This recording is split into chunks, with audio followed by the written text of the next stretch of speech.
25% தேவாலய நிலங்களுக்கு குறி. இஸ்ரேல் செட்டிலர்கள் சதி. பாதிரியார்கள் அதிர்ச்சி.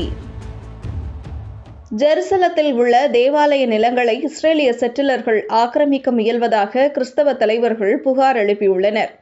இது தொடர்பாக கூட்டறிக்கை ஒன்றையும் வெளியிட்டுள்ளனர்.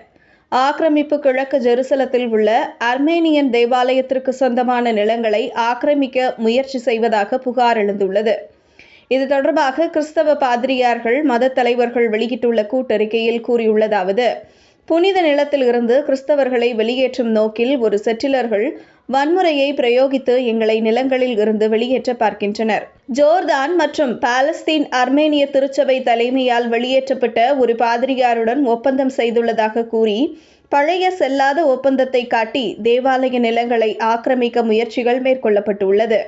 இந்த நிலங்களின் அளவு அவ்வளவு சாதாரணமானது அல்ல. பழைய ஜெருசலேம் நகரில் இருக்கும் அர்மேனியன் தேவாலயத்திற்கு சொந்தமான நிலத்தில் 25% அளவை இவ்வாறு ஆக்கிரமிக்க முயற்சிகள் எடுத்துள்ளனர். இந்த விவகாரத்தை நாங்கள் நீதிமன்றம் வாயிலாக தீர்க்க தயாராக இருக்கிறோம்.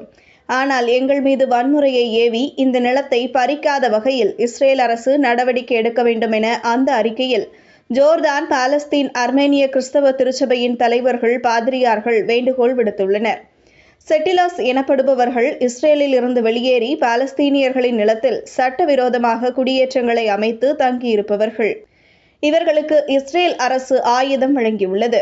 இவர்கள் கூட்டம் கூட்டமாக ஆக்கிரமிப்பு நடவடிக்கைகளில் தொடர்ந்து ஈடுபடுகின்றனர். இவர்களை துருக்கி உள்ளிட்ட நாடுகள் தீவிரவாதிகள் என அழைக்கின்றன.